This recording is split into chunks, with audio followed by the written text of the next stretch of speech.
Bismillah, kemarin kita mengenal dulu tentang herbal. Berucap sedikit, kemarin herbal ada yang jamu segar, ada yang pabrik. Yang pabrik ada yang masih kategori jamu, terus ada yang kategori OHT atau herbal yang terstandar, sudah diuji kepada hewan, yang sudah diuji kepada hewan. Karena rumusnya apa yang bisa dipakai hewan, katanya sih insya Allah bisa dipakai oleh manusia, tapi tetap harus ada ujinya lagi. Nah, yang ketiga fitofarmaka.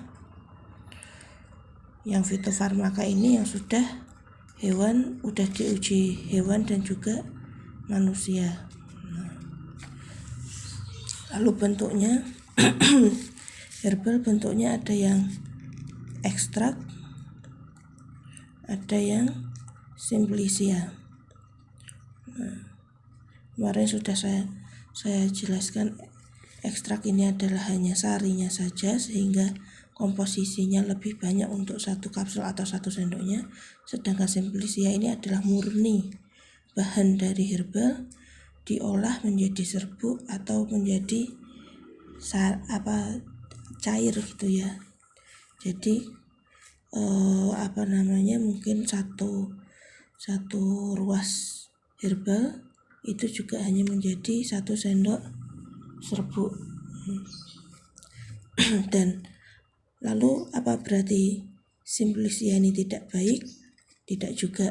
Apakah ekstrak lebih baik? Tidak juga, karena yang menentukan adalah ketepatan, ya.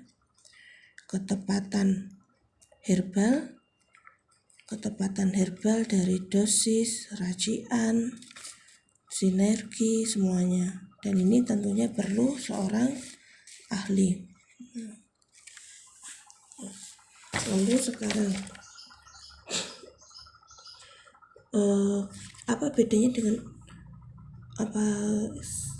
sistem kerjanya? Nah, sekarang sebentar ini dulu aja, kan kita masih fokusnya kan ceritanya untuk herbal ya. Kalau mau pakai herbal, kenali dulu apa itu herbal. Nah, lalu sekarang saat menjalankan herbal, menjalankan herbal harus paham dulu tentang rukun penyembuhan dan juga cara kerja herbal. Nah, apa itu rukun? Rukun itu satu tidak dikerjakan maka gugur amalan, batal. Satu tidak dikerjakan maka gugur amalannya. Tidak menjalankan salah satu dari rukun, kita mau menuju kesembuhan tentunya susah, gugur amalannya. Itu kalau penjelasan rukun dalam yang Islam itu ya, rukun iman, rukun Islam itu sebenarnya seperti itu. Nah, lalu maksudnya di sini ada rukun penyembuhan itu apa? Satu, yakin kalau herbal ini hanya usaha, yang menyembuhkan siapa? Allah atau Sang Pencipta. Karena dialah yang menurunkan penyakit dan menurunkan obatnya. Lalu yang kedua, harus sabar. Sabar dalam arti apa? Karena nanti ada yang namanya proses healing, krisis, atau yang sering disebut detox. Jadi sifat herbal ini dia mengeluarkan racun, tidak disimpan. Sedikit masukan tentang bedanya herbal dan kimia. Kalau herbal ini dia sifatnya mengeluarkan racun dikeluarkan. Kalau kimia ini dia sifatnya langsung menyembuhkan, langsung ke fokus masalah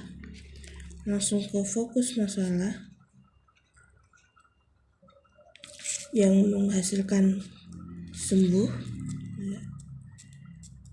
Nah, Tetapi karena dia ada bahan kimia itu adalah bahan sintetis yang sebenarnya tidak bisa diolah oleh tubuh bila jumlahnya terlalu besar. Nah, itu dia itu sifatnya nanti bisa lihat di Google ya, kita semua sebenarnya bisa lihat di Google, cuman mungkin ini sekalian di sini untuk mempermudah bahwa dia sifatnya ada yang namanya paliatif ini dia sembuh tapi ada pengendapan racun. Jadi dia langsung paliatif ini sifatnya dia langsung menyembuhkan tapi punya sampah endapan racun. Nah, endapan racun ini yang harus dibuang-buangnya dengan apa? Banyak minum air putih. Ini bila racunnya sedikit. Makanya biasanya dokter-dokter selalu bilang ketika minum obat banyakin air putih. Nah, kalau endap ini tidak dikeluarkan, racun ini tidak dikeluarkan, biasanya larinya kalau tidak ke racunnya ini, kalau tidak dikeluarkan larinya kalau nggak ke liver, ginjal. Nah, atau kadang ada obat yang disuruh selalu kebanyakan obat itu diminum setelah makan. Kenapa setelah makan? Karena ada racunnya ini juga yang membuat iritasi lambung. Dan saya sudah pernah merasakan waktu itu ibuprofen. Contohnya waktu itu ibuprofen ini kalau tidak diawali dengan makan atau yang sudah terkena infeksi lambung, tidak disinergi dengan namanya antasida, nah itu sakitnya luar biasa. Saya sudah merasakan ini ya.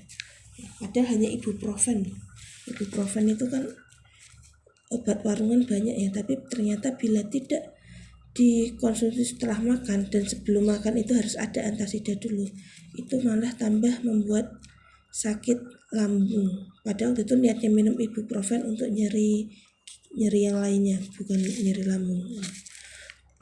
Jadi itu bedanya. Kalau kimia dia itu langsung ke fokus masalah, cepat sekali sembuhnya. Tapi yang namanya kimia itu adalah bahan ya, kayak bahan-bahan semua yang instan itu kan seringnya tidak baik ya, mesti ada istilah gitu, semua yang instan tidak baik. Kita kalau makan telo dinilai bagus, tapi kalau makan mie Indomie ya, model Indomie dibilang tidak baik. Nah, sama juga dengan obat. Kalau kita herbal, dia mungkin lebih sehat, tidak lalu prosesnya lama. Nah, itu tapi kalau kimia yang prosesnya cepat, tentunya dalam jangka waktu lama itu tidak baik. Nah, kembali ke tadi, kenapa kok harus sabar dengan hidrolisis? Karena prosesnya dia mengeluarkan racun dulu dan ini lama sekali. Nah, nanti ada sistem kerja herbal, nanti saya terangkan nanti di sini cara kerja herbal. Nah, ada pengeluaran racun dulu yang lama dan menyakitkan, bisa berupa sering BAK. Ini paling ringan ya, paling ringan tuh sering BAK, sering BAB, sering berkeringat, nah, sering buang angin atau kentut ya, atau sendawa, gelegean bahasanya Jawanya. Nah, ini yang paling ringan, proses detox paling ringan. Nah, yang sebeda penyakit beda keluhan. Sedangkan yang saya rasakan karena saya sudah komplikasi dan termasuk kronis, itu saya ada mimisan. Waktu itu saya pernah mimisan, rasanya seperti mau melahirkan. Karena waktu itu saya hasil lab banyak bakteri pylori, dan saat diberi herbal itu rasanya seperti ingin melahirkan karena dia mengeluarkan racun ya. Beda ketika akhirnya karena nggak kuat, dokter meyakinkan saya untuk minum obat kimia, yaitu obat kimia untuk usus. Nah, itu ternyata lebih ringan, lebih cepat reaksinya, dan saya turuti. Tapi setelah merasa ringan dan habis dosisnya, saya lanjutkan dengan herbal, tidak terusan dengan kimia karena saya juga takut dengan tadi perpanjangan ini. Jadi harus sabar, benar-benar sabar dengan proses detox ini, dan ini sangat lama. Lalu yang ketiga, sabar terus penuhi dosis. Dosisnya ini harus tercukupi. Kalau tidak cukup, ya udah. Jadi dosis ini harus tercukupi. Dosisnya berapa? Kalau untuk sebenarnya kalau herbal ini kita harus perlu ahli. Nah, karena saya di HNI, di HPAI itu kami sudah dikasih panduan kalau di produk-produk HPAI itu kalau per 10 kilo berat badan perlu 1 gram herbal. Jadi nanti lebih gampang. Dan bila sakitnya terlalu parah bisa dosisnya ditingkatkan sampai 4-5 kali, jangan lebih dari 5 kali. Cukup ditingkatkan, berarti 10 kilo itu dikasih 4 gram saja, itu sudah luar biasa itu.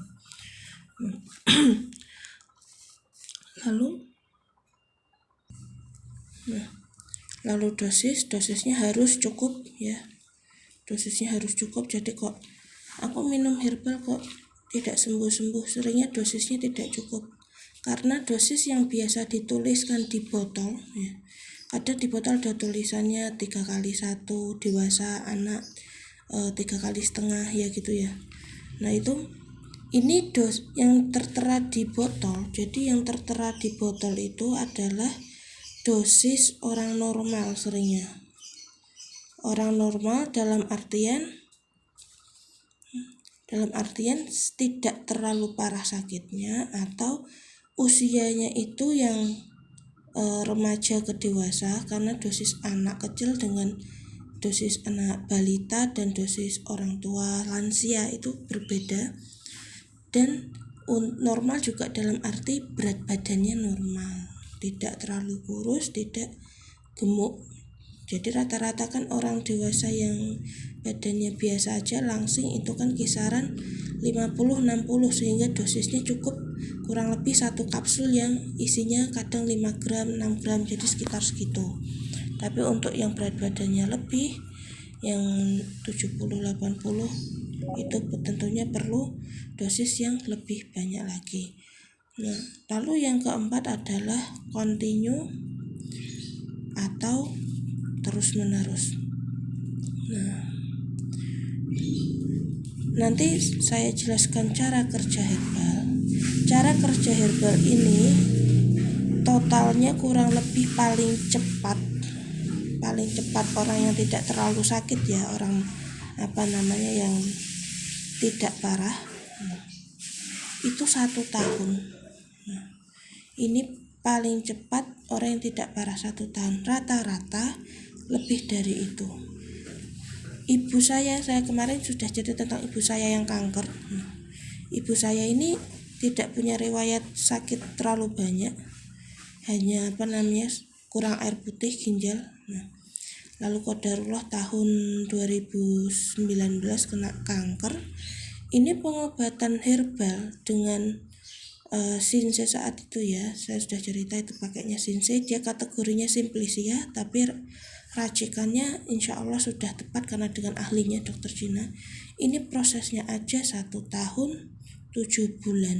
Nah, itu, dan benar-benar obat Sinse itu proses detoksnya luar biasa. Waktu itu ibu saya proses detoksnya, jadi kanker payudara itu yang benjol hanya payudara, tapi memerah di payudara, bahu, dan sampai leher.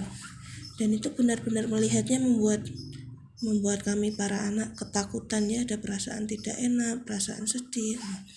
Bahkan terutama ibu yang menjalankan juga sangat kasihan sekali. Nah, tapi alhamdulillah dengan penuh sabar, telaten, apalagi jamunya tidak enak sekali itu, alhamdulillah bisa sembuh ini 1 tahun 7 bulan. Nah, jadi kalau kalian pakai herbal yang kualitasnya di bawah Sinse apalagi hanya herbal-herbal yang tidak terkenal ya, maaf, tidak terkenal atau herbal rumahan, nanti jangan kaget kalau lebih dari 1 tahun, karena memang sistem kerja herbal lama. Kalau ada orang tanya saya, Mbak, saya mau pakai herbal, saya harus ngasih gambaran dulu. Yang paling singkat adalah siap lahir batin. Nah, siap lahir batin. Kenapa? Secara biaya dia lebih mahal, apalagi tidak ditanggung BPJS ya. Secara biaya terkesan lebih mahal, semakin bagus herbalnya semakin mahal.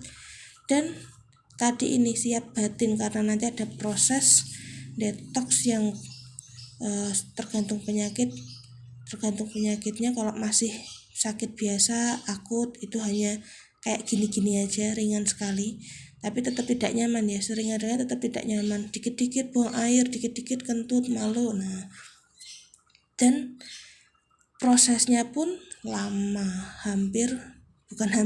minimal 1 tahun. Nah, jadi itu dulu penjelasan tentang rukun penyembuhan. Nanti video berikutnya saya terangkan tentang cara kerja herbal yang lebih lengkap dan insya Allah semoga bisa dipahami.